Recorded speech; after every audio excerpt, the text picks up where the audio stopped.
place like Puerto Rico, where we depend on the car so much, we spend so much of our lives in traffic. In this traffic, there are people who had to leave their homes early knowing that they were going to be stuck in traffic. They possibly slept less, they spent less time with their families, and they might be stressed out, worried because they're going to get to work late because of the traffic.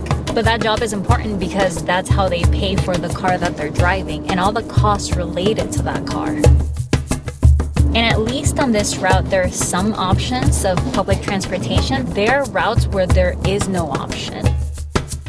So we don't really have a choice. We have to drive. So how did we get here? Because we used to have a train that went around most of the island. Why did we replace mass transit for individual cars? And who benefits from the system we have today? So rapid has been the growth of the automotive industry, and we're going to keep right on building them more and more. For Americans always have demanded and always will demand these necessities of good living. If you want to understand the United States' obsession with cars, look up Puerto Rico. It makes the list as one of the countries with the most cars per person in the world. It has almost as many cars per capita as the US itself and New Zealand, except that Puerto Rico is much smaller than both of those countries.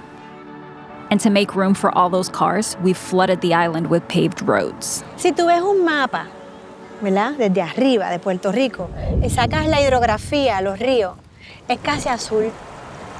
Si le pones encima el mismo mapa, pero de carretera, es rojo. O sea, nosotros tenemos casi tantas carreteras como ríos, riachuelos, lagos, aunque sean artificiales, quebradas. To understand how this happened, we have to go back to the first half of the 20th century. Puerto Rico was already a United States colony, and the car was becoming more popular and accessible in the U.S. Cities were getting rid of streetcars and building suburbs far away from the city centers. Puerto Rico was following suit. Puerto Rico has been called a showcase of America. The same company that built Levittown in New York, Pennsylvania, and Detroit built Levittown in Toa Baja in the 60s. The quintessential U.S. suburb had arrived in Puerto Rico. ¿Verdad? Como lugar colonizado, tenemos las exageraciones de la metrópolis que le dicen. Todo lo que allá se hace, se implanta aquí exagerado. The more spread out housing became, the greater need for a car and for highways that would connect the suburbs to the city where the jobs were. It was all part of the American dream. The car symbolized personal freedom and economic progress. And their big, luxurious 1940 Chevrolet will get them to their destination with economy, yet quickly and safely. An idea we still hold on to today. This is what the governor of Puerto Rico said to explain why lowering taxes for luxury cars is a good thing. Eso es bueno para todo, para también calidad de vida, hasta para el turismo que nos llega. El que viaja se da cuenta. Tú miras, si tú ves los carros todos estartalados en un sitio, ¿qué es lo que tú piensas? Esto, cuidado que les va mal. Esto está terrible aquí. Our love for cars is such that we've built our economy around them. Uno de los indicadores de la economía es cuántos carros se están vendiendo. Y se están vendiendo más y más. More than 120,000 cars are sold in Puerto Rico every year, which is great for the car industry, but terrible for our air quality, waste management, and people's ability to save money. Because owning a new car in the U.S. costs an average of $10,000 a year when you factor in depreciation, maintenance, gas, and other expenses, while the median income in Puerto Rico is just about twice that much.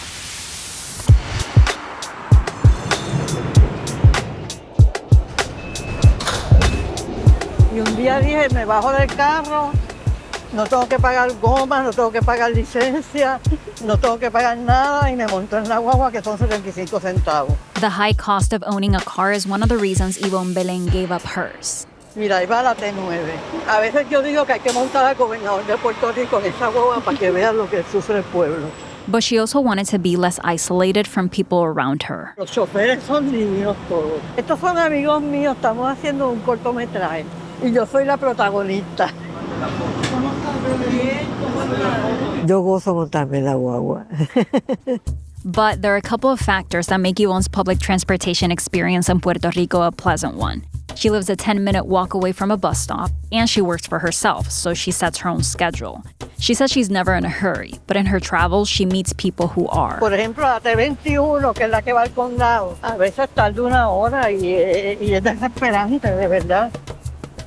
People who depend on public transportation in Puerto Rico take 66% longer to get to work than those who drive a car.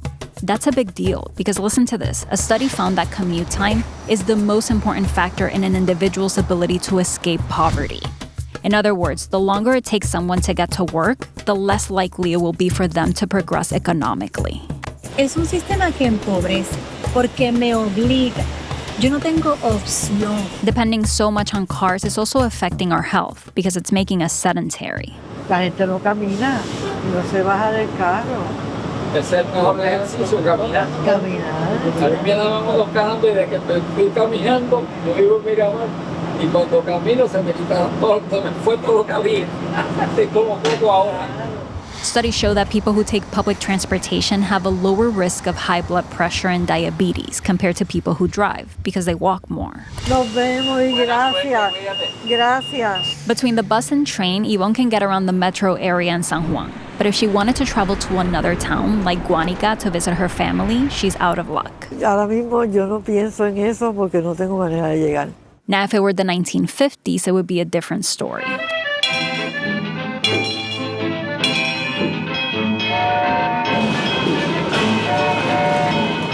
¿Te puedes imaginar montarse en un ferrocarril en viejo San Juan, seguir todo el día viendo playas, costa norte, costa oeste, costa sur y finalmente llegar por la tarde o noche a Ponce? Lamentablemente, ¿verdad? Esa posibilidad ya no la tenemos. The train was built when Puerto Rico was still a colony of Spain. Its main purpose was to transport sugarcane. But after Puerto Rico got industrialized, the sugarcane industry started to decline. El tren murió por la caña, se fue detrás de la caña. The train was losing money and the private company that owned it shut it down. In 1953, the train made its last passenger trip. With the train gone, the government started selling the land under the tracks. Recovering that land would be difficult and expensive. El error grande fue vender la servidumbre de paso. Por donde pasaba el tren, hoy día hay casas y comercios y de todo. Y entonces, pues, querer comprar eso hoy día es imposible. Me encantaría que tuviéramos un tren, que está difícil, está bien difícil. Personally, I would love it too. Last year I visited Santiago, Chile, and traveling on the metro was so nice. It's considered one of the best subways in the Americas, and I got to explore the city on it without the stress and expense of renting a car. Here's Santiago's train system, and here's the one we have in San Juan now. But Norma Peña says extending it to go around Puerto Rico wouldn't make sense. Metro es urbano. El metro no es para distancias largas. Even the train we have now often travels nearly empty, but that's mostly due to bad planning. It doesn't reach the areas where people most need it, and the spaces around the station sit vacant. Las soluciones en Puerto Rico están en centralizar más donde vivimos. To make the best use of the mass transit system we do have, planners like Peña suggest we build dense development, buildings with both housing and commercial space around bus stops and train stations. But that will take some time. In the meantime, Peña says there are two things we can do right now. Number one, make the bus convenient to use. Vamos a inundar a todo Puerto Rico, a todas las áreas urbanas, con transporte colectivo de guagua. The more buses, the less wait time. And some cities have proven that if it's quicker to ride the bus than to drive, people will make the switch, like it happened in Seoul, South Korea. The second thing is to share the streets with buses, cyclists, and pedestrians, like they do in Bogotá, Colombia. Así que la visión es, donde tú tienes estas carreteras, donde tienes carriles para guagua, para bicicleta, tienes las aceras anchas, e integras a todo el mundo, le pones los árboles para protección, tanto del sol como de los carros. Tú tienes una multiplicidad, una diversidad de modos para dar opciones. That would be a dream come true for Kathleen Ramos. Pedalea, pedalea, pedalea la ciudad. Dale que es urgencia, ciclovías ya. Pedalea, pedalea, pedalea la ciudad. Dale si tú mismo mejora la habilidad. That's her singing. ¿Dónde estamos? ¿En Amsterdam?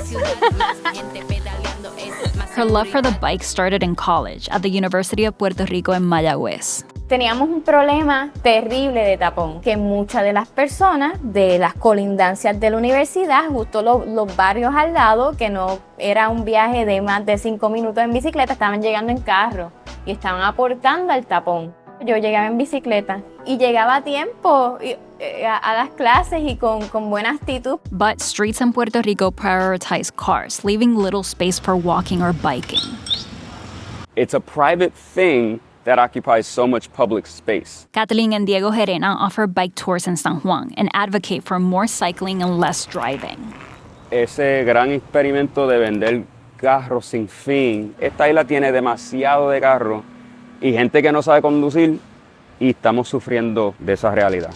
The main takeaway for me in the making of this video is that we need to have options. I question whether the car really represents freedom if we're forced to use it, especially when we know all the problems associated with having too many cars. And we've known for decades now, so why isn't it changing? Si tú no tienes una sociedad civil que lo esté pidiendo, obligando, reclamando, va a estar bien difícil. So we have a treat for you to go along with this video. It is a guide showing you how to get around some parts of the metro area using the bus or train. Because yes, it is true that there's still a lot of work to be done to improve public transportation in Puerto Rico, but what I found is that in some specific areas it works quite well and that it's even more convenient than driving. So we put together this itinerary, making stops at some of my favorite local businesses, and we show you what bus or train to take to get from point A to point B. We even threw in there what parts you can use bikes or scooters, and we posted videos showing you how to use the guide. By buying this guide, you're also supporting us so that we can continue to make these videos. So I'm going to post the link for you in the comments below. As always, thank you so much, and I'll see you soon.